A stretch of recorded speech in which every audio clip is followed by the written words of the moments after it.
Ayam guling Enako, pelopor ayam guling bercita rasa khas, resmi menggandeng ikon kebugaran nasional Ade Rai dan figur publik Hans sebagai brand ambasador baru. Kolaborasi ini menggabungkan kampanye hidup sehat bergizi tinggi dengan momen kebersamaan, lewat sajian ayam guling yang kaya protein, lezat, dan tetap ramah untuk pola makan seimbang. Acara peresmian di Denpasar berlangsung meriah, dihadiri pengunjung dan tamu undangan. Ade Rai membawa pesan pentingnya gizi dan pola hidup aktif, sementara Hans mengajak generasi muda memulai kebiasaan sehat sejak dini. Dengan semangat enak berbumbu dan gak ganggu diet, ayam guling Enako berkomitmen mempertahankan rasa autentik sekaligus menginspirasi masyarakat untuk hidup lebih sehat dan bugar. Wah, jangan dari brand ambassador. Mungkin kenapa nih? Ya, tadi saya katakan ya, ada banyak itu alami kalau bicara mengasihkan atau mengkampanyekan salah satu konsumsi nutrisi dalam arti protein. Saya dengan senang hati kebetulan doyan menawarkan pada kami, dan saya pikir ya rasanya enak, harganya terjangkau dan juga sesuai dengan keinginan untuk mengkampanyekan atau mempromosikan pola hidup sehat dengan meningkatkan konsumsi protein masyarakat di Indonesia. Jadi pas saja. Pentingnya protein dibanding karbohidrat ini seperti apa jadi? Oh iya, ya protein itu kan dari katanya protos itu batu batanya. Jadi ibaratnya kalau kita tanya pentingnya batu bata buat ruangan ini apa sih gitu. Nah gedung ini dia runtuh kalau nggak ada batu bata. Jadi badan kita perlu protein, bukan cuma buat otot, buat semuanya, ya. Buat kulit, buat rambut, buat sel di dalam tubuh kita semuanya. Nah lebih ke sana sih. Kalau ngomongin hal tersebut justru yang tadi saya bilang kesalahpahamannya masyarakat di Indonesia, makanya kenapa mulai dari usia harapan hidupnya rendah, imunitasnya rendah, lalu juga kualitas kesehatan dan komposisi tubuhnya juga kurang baik. Itu juga salah satunya kan karena yang tadi saya katakan kebanyakan makanannya lebih banyak karbo, lemak olahan, karbohidrat dibandingkan dengan konsumsi dan protein. Ini tadi kan sempat menyebut kalau konsumsi protein kita tuh masih rendah dan memang pemerintah juga menyebutkan begitu, dan korelasinya kan ke stunting ya dia kalau nggak ada protein. Nah kalau jadi sukses masyarakat tuh gimana sih mengolah ayam gitu? Ya sebenarnya kalau kita berbicara dalam mengolah makanan mungkin lebih kepada jawabannya kan sebuah kreativitas, karena pengolahan penyajian makanan itu bisa dengan berbagai cara, bahkan mentah sekalipun juga itu salah satu bagian daripada penyajian kan. Jadi bisa rebus, bisa panggang, bisa pepes, bisa apalagi yang lainnya ya semuanya. Jadi saya rasa sebenarnya kalau itu lebih kepada penyajian, itu lebih kepada kalau menurut saya sebuah kreativitas yang kita pakai. Secara kualitas makanannya sebenarnya nggak terlalu signifikan dengan kita bilang oh seandainya kalau direbus lebih bagus daripada dipanggang, ya mungkin ya kurang lebih hampir sama sebenarnya. Lebih kepada supaya kita itu tidak bosan dengan satu makanan, makanya kenapa kita punya penyajian yang banyak ya. Lebih baik dihindari goreng ya gitu ya. Ya sebenarnya bukan menghindari goreng, lebih baik kalau yang jadi masalah itu kan sebenarnya gula ya, gitu. Jadi yang menjadi permasalahan itu adalah gula yang berlebihan yang ada di pembuluh darah kita. Kalau gula itu dia terikat dengan banyaknya di mata kita, makanya kenapa penglihatan kita bermasalah.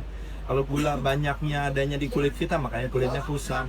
Kalau gula banyaknya adanya di misalnya kalau kita berbicara kita punya luka, lalu gula darah kita tinggi, makanya lukanya nggak sembuh-sembuh, makanya terakhirnya jadi bisa amputasi, makanya kita sebut yang namanya DSC, diabetes tipe 2. Kalau gula banyak di otak bayi itu yang disebut namanya ADHD itu kan, ADHD. Kalau gula banyak di gigi kita makanya gigi berubah. Kalau gula banyak di pembuluh darah kita makanya disebut prediabetes atau diabetes. Kalau gula juga terlalu banyak juga akhirnya virus, bakteri, termasuk sel cancer, tumor dan sebagainya juga akan senang. Makanya kenapa imunitas orang jadi rendah gitu, jadi mudah sakit. Nah jadi yang jadi tantangan adalah kita terpapar dengan konsumsi karbohidrat yang berlebihan, tapi bukan salahnya karbo. Salahnya apa? Salahnya kita tidak punya kemampuan bertoleransi terhadap karbo. Nah kenapa itu? Ya karena nggak pernah latihan beban, karena nggak pernah olahraga, lalu juga tidak memilih sumber karbo atau strategi mengkonsumsikan karbo yang baik dan benar. Itu teknis sih sebenarnya jawabannya. Tapi permasalahan kesehatan di Indonesia itu multifaktoral. Nah, jadi bukan cuma soal karbo kebanyakan, protein kurang, lemak yang baik tadi dikonsumsikan, malah lemak yang buruk yang dikonsumsikan, masyarakat kurang gerak gitu kan ya, atau mungkin opsi cara pandang yang melemahkan hati kayak stres, kita juga mentalitasnya konflik kan, jadi itu juga banyak kalau sudah kenal. Tapi pendekatan sehat itu ada 3. Satu, pendekatan apa yang kita masukkan ke dalam mulut kita, itu namanya pendekatan chemical. 2, apa yang kita gerakkan dengan badan kita, itu kalau kita bilang olahraga, itu namanya pendekatan yang namanya mechanical atau pendekatan struktural. Dan yang ketiga, pendekatan yang sifatnya emosional. Nah itu relate-nya sama pikiran dan juga nafas kita. Makanya kayak kalau di Indonesia ketambahan, keikhlasan, kesabaran itu menjadi sesuatu yang penting karena itu relate-nya hubungannya dengan nafas kita. Kalau nafas kita biasanya didominasi oleh nafas yang teratur, makanya kenapa kita akan mengaktifasi yang namanya mode tumbuh dan kembang di badan kita. Tapi kalau kita kerjanya tiap hari ribut terus, fokus kepada konflik, mentalitas versus, makanya kenapa modenya terancam, makanya kenapa badan berproduksi, makanya tidak tumbuh dan kembang, makanya aktivasinya fight or flight. Jadi 3 faktor dalam pendekatan sehat, dalam bahasa sederhananya makan teratur, olahraga teratur, istirahat teratur itu. Itu adalah pendekatan chemical, technical, dan emosional itu yang harus dilakukan. Nah kalau spesifik di ayam bullying anak hanya lebih kepada spesifikasi dalam arti kalau mungkin yang menariknya adalah menyenangkan kalau seandainya masyarakat bisa terpapar dengan memungkinkan mengkonsumsikan protein dengan cara yang hemat, dengan harga yang terjangkau, dan mungkin dengan kreativitas penyajian yang baik kan gitu ya, karena kan ada kemudian jadi sepertinya menyenangkan. Kalau Mas bilang contohnya gini, Mas mau makan ayamnya dulu nih, makannya dulu, otomatis jadi keinginan kita untuk jadi cheating tuh artinya kayak jajan, kepengen ini apa, pasti jadi berkurang. Nah, karena ketika kita masukkan protein, hanya protein yang sudah mengandung lemak, dialah yang makanan kita yang mengenyangkan. Kalau kita nggak makannya dengan protein dulu, kita makannya dengan karbo dulu, dengan nasi dulu, atau dengan roti dulu, maka kita akan masuk ke dalam yang namanya roller coaster energi, di mana gula darah kita tinggi, dibuang, turunkan sugar crash sama insulin, nanti habis itu begitu turun makanya pengen makan lagi, begitu diturunin lagi makanya pengen makan lagi, makanya akhirnya kita makan terus menerus kebanyakan. Dengan mengkonsumsikan protein justru sebenarnya memungkinkan kita untuk jadi makannya tidak terlalu banyak. Kebanyakan anak-anak muda ya, orang-orang anak muda doang, mereka tuh lebih banyak porsi nasinya dibanding porsi proteinnya. Itu di situ udah salah, dari nasinya udah salah, apalagi nasinya lebih banyak dibanding protein. Jadi saya kalau makan tuh nasinya itu at least 50% dari 50%-nya porsi protein saya. Jadi kayak dipotong setengah. Nah dari ada saran-saran nggak pada generasi muda, soalnya ini kan masyarakat Masih kalian yang mikir kalian masih muda nggak usah olahraga. Gini lu, nanti pas udah tua lu olahraga lemes dong. Jadi kalian, ini namanya investasi dari awal, investasi jangka panjang. Jadi kalian nggak perlu bayar apapun nanti di masa tua buat berobat atau apapun. Jadi kalian olahraga di masa muda itu udah cukup banyak banget benefitnya. Kalian jangan mikir bonusnya apa. Masa muda kan kayak badannya keren. Siapa yang nggak mau badannya keren, guys? Jadi ya udah simpel aja sih. Ini menurut gua anak muda itu dikasih nasihat yang terlalu jauh itu nggak mau.